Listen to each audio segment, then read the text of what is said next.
Hey everyone, welcome back to the Hardware News Recap of the Week. In the past week, one of the CPUs of all time launched. It was in the Core 200 series, also known as Series 2, also known as the Core Ultra series. Sometimes there's no Ultra, it's only Core, and the 200's optional. So, figure that one out. In the news this week, though, we'll be talking about Valve not being interested in complete rampant consumerism of physical hardware, only of software. That part's okay. Additionally, Battlemage being spotted in media drivers on GitHub.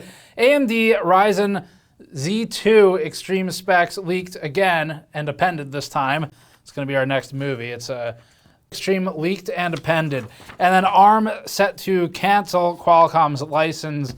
At least that's what they say. Before that, this video is brought to you by Height and the Y70 case. The Height Y70 case has a lot of polish and heavy attention to detail on the finer points. The case can fit radiators that are massive in depth to the side mount, has cooling in the floor of the case for direct intake to the GPU, and tries to find a balance between structural support of dust filters without obstructing too much intake. The Y70 is a follow-up to the popular Y60, which got Height to where it is today with its cut-corner tempered glass cases. First up, a quick update on some GN stuff. We've got a huge content roadmap lined up for the next month or so, actually the next 2 months, but the next month's really heavy. Wanted to give an update on it and some of the stuff we have coming up, testing and otherwise. First off, our charity drive for the North Carolina Hurricane Relief t-shirts is done. So we closed the orders on that. Our printer up in Vermont has the order now and is working through printing all the shirts and getting everything made. So we'll be shipping those out as soon as they arrive. It's going to take them a little bit of time to manufacture it. I think it's just a two-person team up there. And anyone who had multi-piece orders will get their full order as soon as those shirts come in and we ship out the rest of them. So that's in progress. If you ordered a shirt, then it's getting made now. And as far as the donation amount, it looks like it's going to be pretty good. I don't have the totals yet, so I'm waiting on our printer to kind of finalize some numbers, send them over to me. Once I have that, I'll share the total values that we're donating between the three groups that we specified for the t-shirt, and I should have that for the next Hardware News Update episode, so I'm just waiting on getting the final numbers back from the printer before making all the donations and sharing what the amount is. Looks pretty damn good, though, so I'm excited to see what that final is. As for other news coming up, we are visiting Wendell in the next couple of days. I don't know when this video goes up. We may have already done it or maybe on the way out there, but we're going to go out to his office. The first time I'm going to actually be at the Level 1 Tech's headquarters. Now, I imagine here that we're going to walk in and Wendell is going to be sitting in probably a Star Trek, maybe TNG, maybe original series throne / bridge. He's going to turn around and probably make a comment about make it so. That's just how I imagined the Level 1 Tech's office. I don't know what it actually looks like, but we're going to find out. It's going to be our deepest dive investigation yet. We're going to expose Level 1 Techs, mostly for the tech hoarding scenario going on over there. He said that he wants to clean up before we go. I said, don't clean up. Please, let's make content going through your tech hoarding. I'll help organize it. It'll be a fun time. So we've got that coming up. Now, the reason we're visiting him, in addition to just being really fun content for like an office tour, some other stuff for our channel, stuff for his channel, is because, as we've been talking about for a little while now, we're finally launching the tabletop gaming product that I've been kind of giving a preview of. It's going to launch on November 1st, so that's Friday. That's when we post the announcement video. We'll post the store page, all that stuff. And I'm really excited about it, which I'll talk about again in a second. But Wendell has contributed to some of that for testing.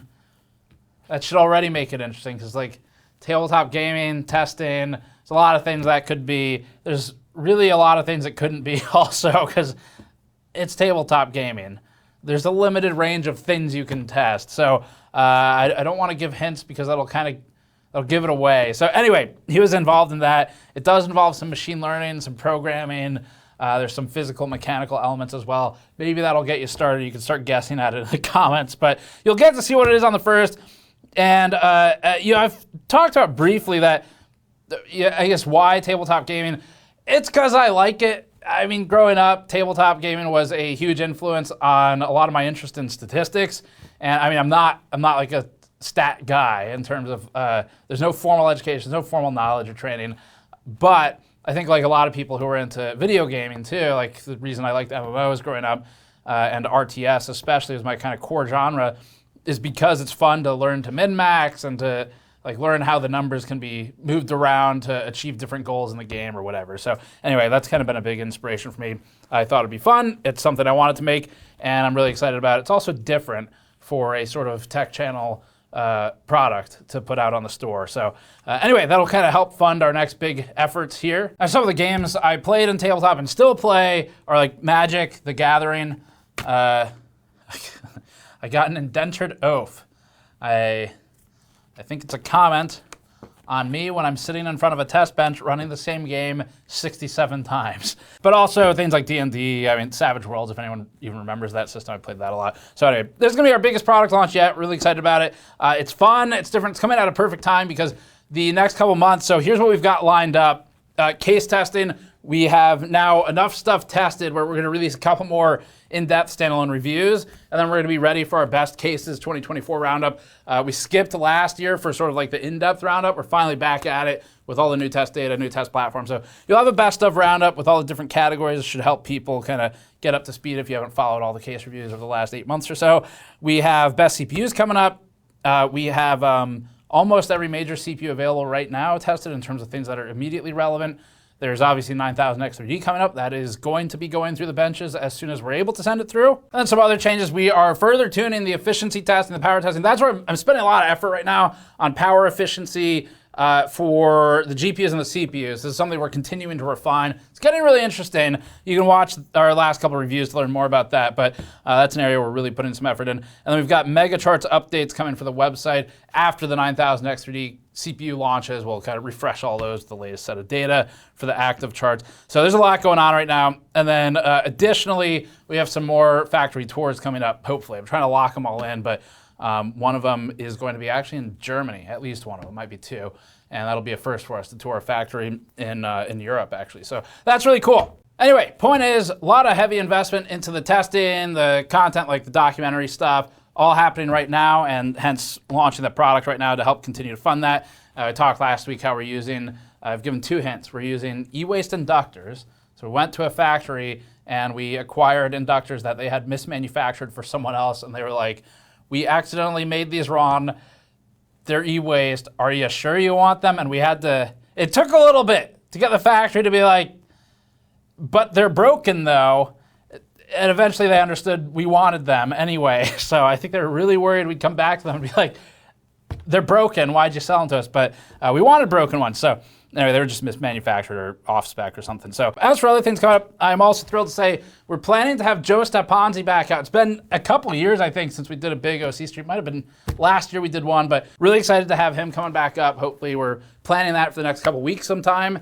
And it is for a CPU. Anyway, that'll be fun. Joe's a good friend of mine. He does excellent overclocking work. And then beyond that, we are working on all the year-end roundups. And otherwise, yeah, keep an eye out for November 1st. It is not a computer product, but it is related because of the inductor e-waste. And then it's just also just straight up for nerds who's gotten into tabletop gaming of any kind. Magic, Warhammer, anything else. All right, let's get into the next story. So first up, AMD's 9000 X3D cache flipped rumors. So the current rumor is that AMD is changing how the X3D cache is mounted to the silicon for its next CPUs, 9000 X3D CPUs.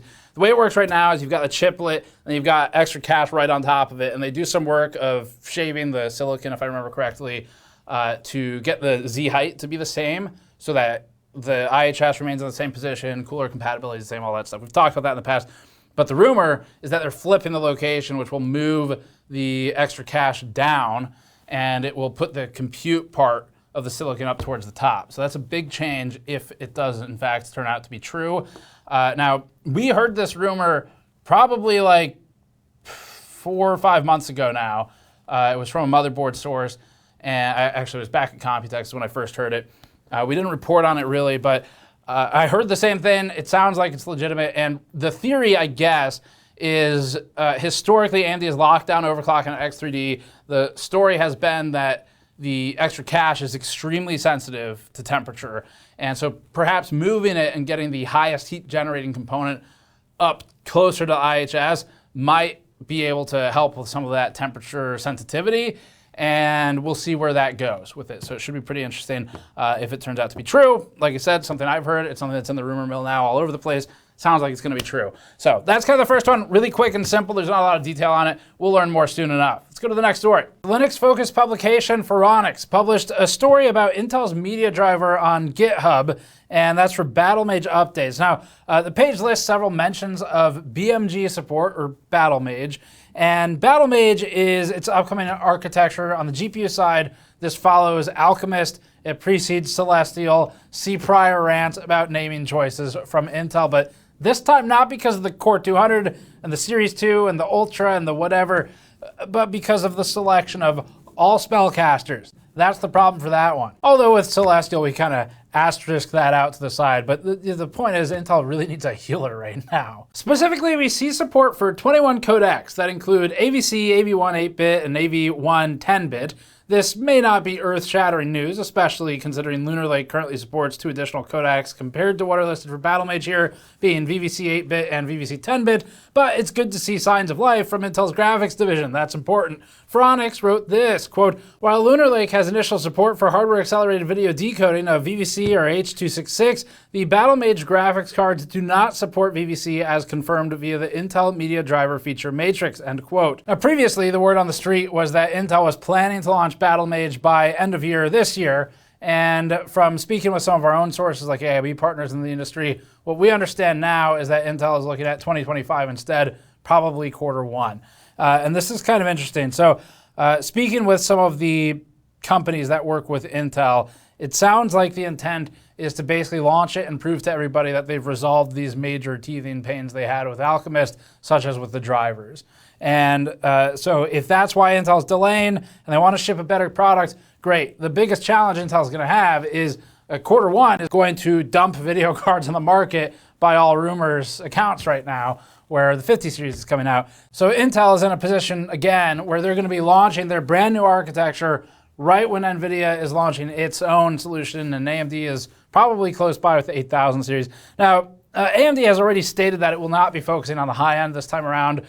NVIDIA is definitely focusing on the high end, and with NVIDIA's prices lately, probably the initial lineup of cards is going to be in that sort of mid-range to high-end pricing. So it's possible Intel's got a gap there in the mid-range or the low end. Just the problem is, can Intel afford to eat margin right now to try and compete and gain market share? And given how they've been doing lately financially, the answer might be to a limited capacity at most. So anyway, it's going to be a really interesting Q1 next year. Sounds like there's going to be a ton of GPUs, and new architectures are exciting, so hopefully they don't totally fumble it like we've seen with Arrow Lake here. And when it launched, Zen 5 certainly had a lot of the same concerns, but we'll see how it goes. Next one, AMD Ryzen Z2 specs leaked again.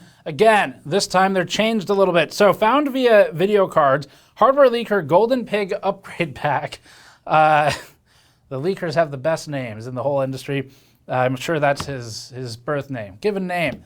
Golden Pig upgrade pack. The doctor said, are you sure? And they said, yep. That's the one. Golden Pig Upgrade Pack says there are 3 upcoming AMD Ryzen Z2 SKUs on the way. These follow the release of the Ryzen Z1 Extreme SoCs, which were prominently featured in PC gaming handhelds like the Asus ROG Ally. The Z-series AMD SKUs are based on the mobile CPUs of the same generation, but with a specialized naming. Via translation, the leaker wrote this, quote, correction, Z2 Extreme is 3 plus 5 cores, 16 megabytes L3, 8-core, 16 CU RDNA 3.5.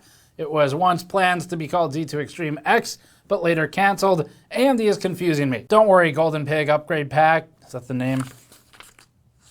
Yep. AMD is confusing us too. Not as much as Intel, but they're still working on it. I mean, I'll be right back. This is my AMD CPU name decoder wheel.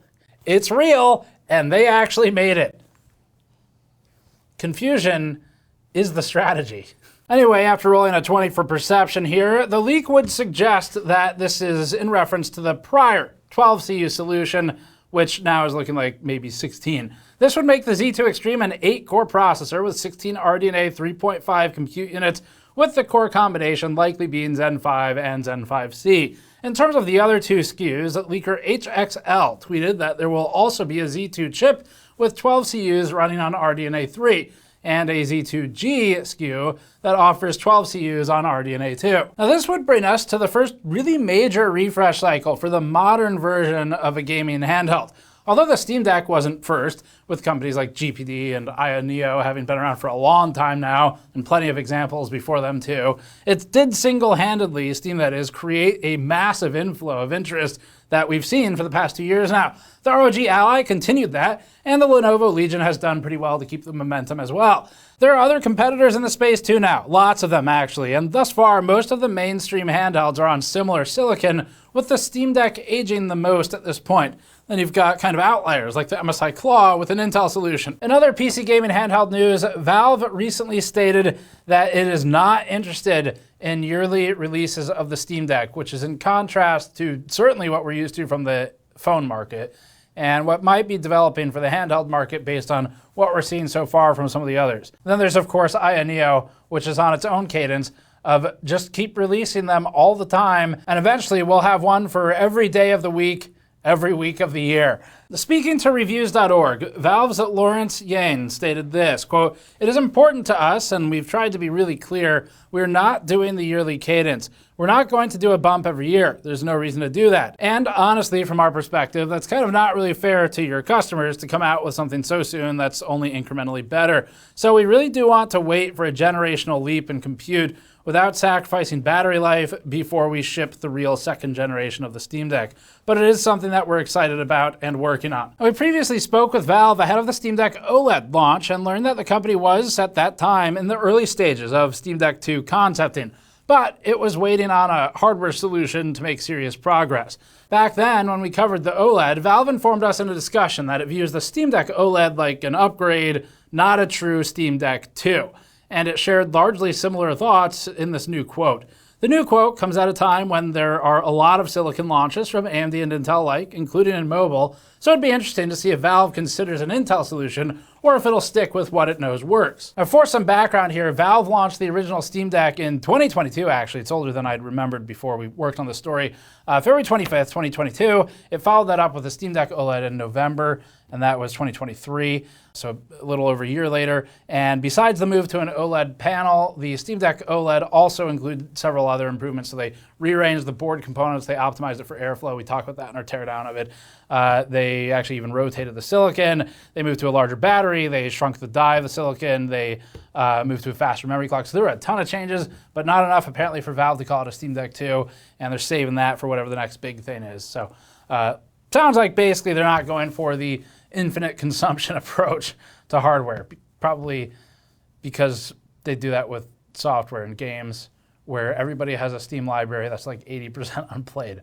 But you're gonna need that game one day, and you'll be glad you bought it on sale when you did. It's not hoarding if it's digital. Speaking of hoarding, ARM. While British semiconductor design company ARM and San Diego-based company Qualcomm were once close business partners, the two companies have been engaged in a legal dispute over the past few years. The feud recently came to a head, with ARM giving Qualcomm 60 days of notice that it would be canceling the San Diego-based company's license to use its IP. This would impact the production of Snapdragon processors, which are widely used across Android devices and mobile VR hardware like the Meta Quest line of headsets.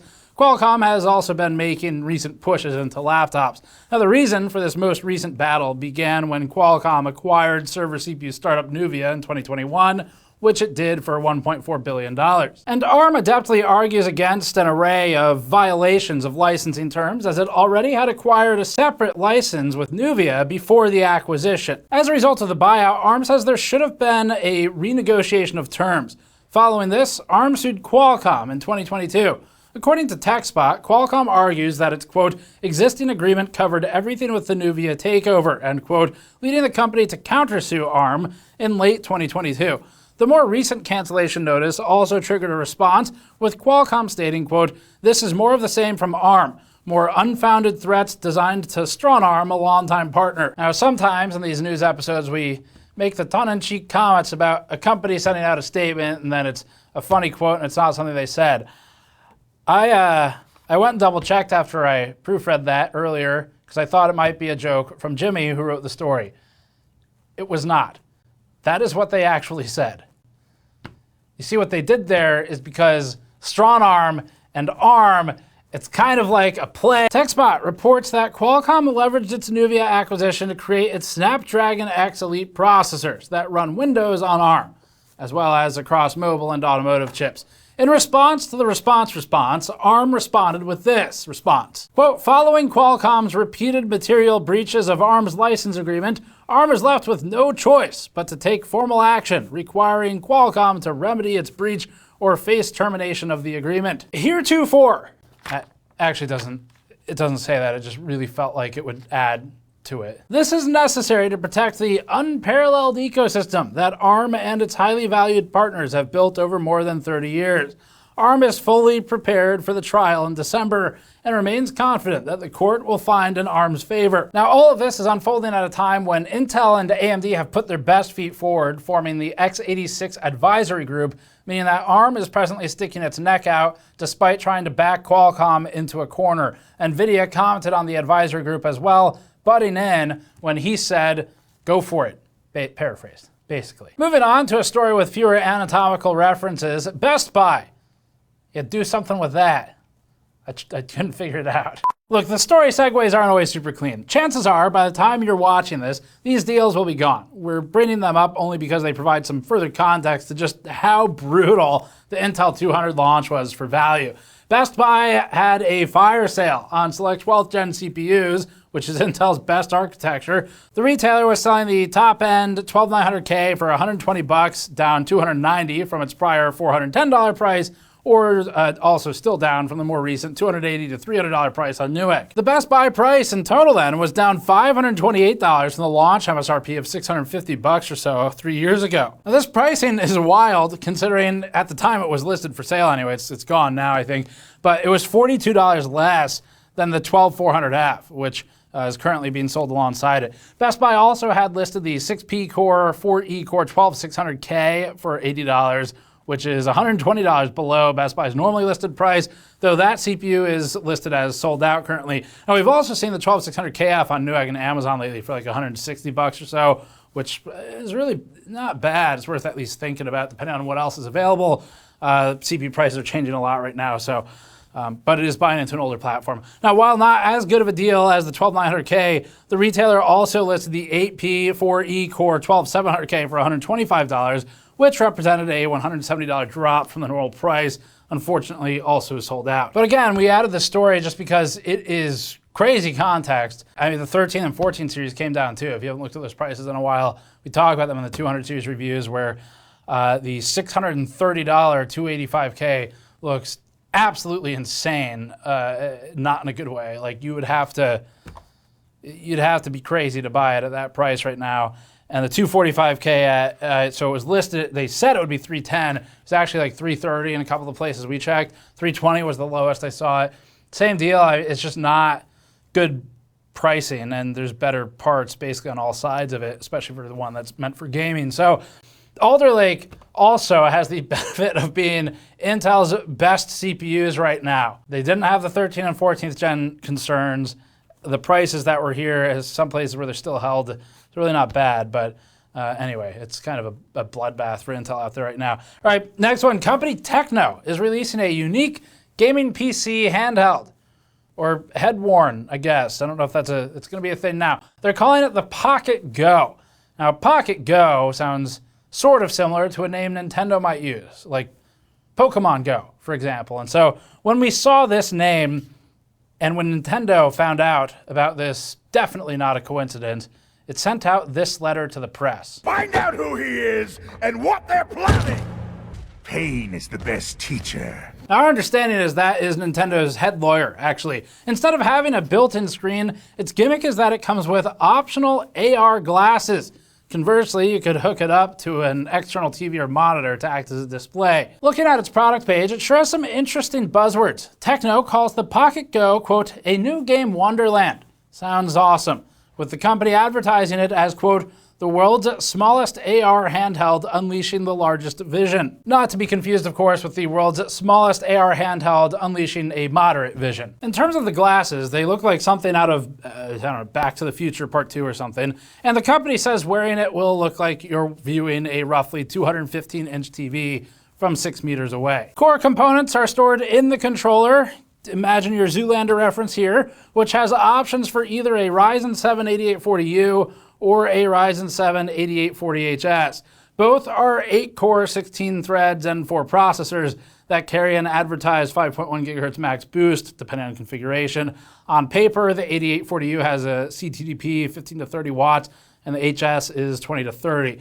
You can also equip the Pocket Go with either 16 or 32 gigabytes of LPDDR5 memory and either a 512 gigabyte or 1 terabyte SSD. Its product page also advertises that its, quote, power never runs out, which is an interesting contrast to its 50 watt-hour battery. The product page has other interesting claims as well, such as it being, quote, 50% smaller and 30% lighter. Now you might ask, smaller and lighter than what?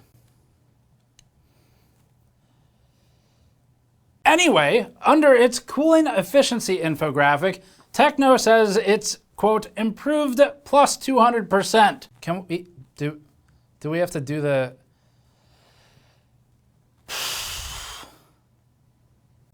Okay. I'll let that one go for now. I'm told that it's better for my health. Its website also advertises that it offers a, quote, 6D immersive gaming experience. So we've got X, Y, Z, time, I guess, is the fourth one.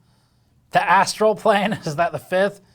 Like Drizzt Do'Urden and Guinevere emerge from it to give us the fifth dimension, and then the sixth, which is wherever Intel's marketing team lives. Techno says it includes very definitely real things, such as vision track, sounds comes alive, and sensory sync. The company is currently running a Kickstarter campaign for the Pocket Go, and the glasses and the controller PC can be sold together or purchased separately. The glasses start at too expensive, and the controller PC starts at even higher. The combo pack is higher still. The value you get from reading their marketing page, however, is priceless. Up next, Raspberry Pi has launched Raspberry Pi branded NVMe SSDs to go with the Raspberry Pi 5. Customers can purchase them as standalone drives or can buy a Raspberry Pi SSD Kit, which includes the Pi M.2 Hat Plus that allows users to connect additional M.2 peripherals. So you can have your Pi and eat it too. Now